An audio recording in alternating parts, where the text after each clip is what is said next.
Bennet of Colorado is one of 18 Democrats vying for his party's presidential nomination.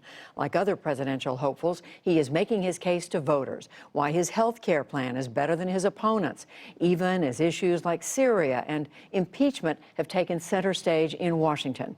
Senator Bennet joins us today. Thank you very much for being here. Thanks, Judy, for having me. So let's talk first about Syria. It's in the headlines. You're a member of the Senate Intelligence Committee. My question is, I know you've been critical of what President Trump has done there, taking U.S. troops out, but what would you do differently as president? What, would you have taken the troops out? I never would have taken these troops out in the first place. Unlike many things in the Middle East that we've done wrong, this was a case where what we were doing was working. We had been there for 5 years. It was a critical mission to defeat ISIS. We had lost 6 Americans, which is tragic, but only 6 Americans. The Kurds lost 10,000 Kurds in the same actions that we were taking, and we had managed to deal with ISIS, which is not the same thing as finishing or ending ISIS. And today the president's put us in the position where we're not going to have the opportunity to deal with ISIS if they reemerge, and Syria, Russia, and Iran and Assad are splitting up the region. But the president of Turkey is telling you we're sending our troops across the border into Syria. You're saying U.S. troops would have faced off against Turkey's army? All it would have taken was a strong president to say, don't even think about coming across that line. And the evidence that Erdogan had not come across that line is that he didn't, through the Obama administration and through the Trump administration. This was a moment of incredible weakness on the part of an American president, not just abandoning the Kurds, but rolling over for Erdogan. Erdogan would never have done this without a permission slip from Donald Trump. So right now, would you put U.S. troops back in there? I don't think that's feasible. I don't think that's viable. I think this is one of those cases where, you know, the president seems to think that he makes these decisions and then he's got all kinds of optionality. What he's doing is foreclosing options, and one of those is our putting troops back in northern Syria. Let's ask you. I just hope the ones that are leaving can get out safely. Let me ask you about health care. You call your plan Medicare X. Right. It would create a public option, and you say it's cheaper than the Medicare for All plan that Senator Sanders, Senator Warren have proposed. But as you know, what they say is that when they eliminate premiums, they eliminate copay, they eliminate deductibles, that means, they say, that it would be a net savings for consumers.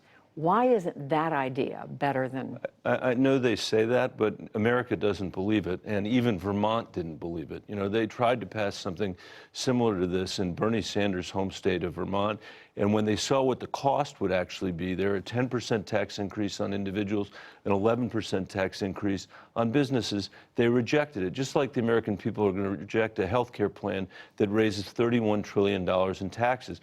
Bernie Sanders and I are the only 2 people in this race who've been consistent on our positions for the last 10 years. And he has been, and I honor his consistency.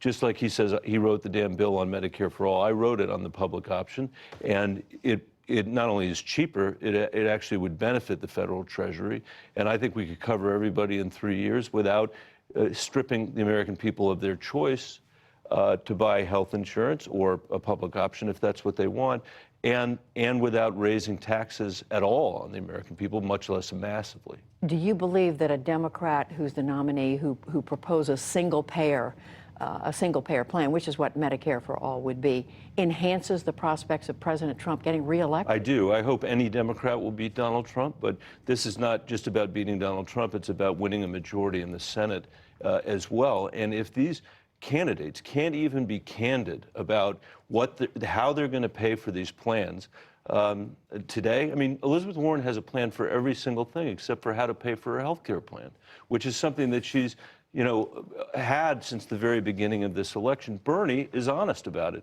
Bernie's telling the American people, at least I can pay for half of my plan, which is $16 trillion, by raising taxes on everybody in America who are making $29,000 or more. That's never going to fly, Judy, and it's never going to, I mean, that's one way to lose a Senate race in Iowa and Colorado and Arizona. It might be a way of losing the presidency. And it's so unnecessary. Impeachment. Excuse me, because there are a couple of other things I want to, you waited to endorse an impeachment inquiry, you said, because you believe it would have to have broad public support. But with information that's come out about President Trump, the phone call with the president of Ukraine, the request about Joe Biden, are you now convinced that this president should be impeached by the House? I'm absolutely convinced that he committed impeachable offenses, and I'm absolutely convinced that we should have the impeachment inquiry that we're going to have. And I think the stuff that he's done, whether is reprehensible. I mean, our standard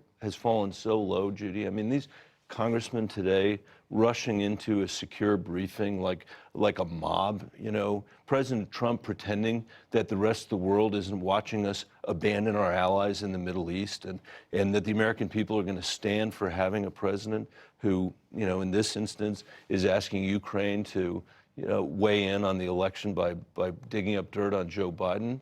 This stuff is terrible. You know, if the House impeaches, it moves to the Senate, there would be a trial that would go on for weeks, if not months. Are you worried at all that interferes with the Democrats running for president? I'm not worried about it because we have a job to do, and we have a solemn responsibility to fulfill in the Senate. What I hope for is that this whole process is going to end up leading to a place where we can restore the American people's confidence in our exercise in self-government and in the rule of law, and I hope to play a part in that. Senator Michael Bennet seeking the Democratic nomination for president. Thank you. Thanks for having me.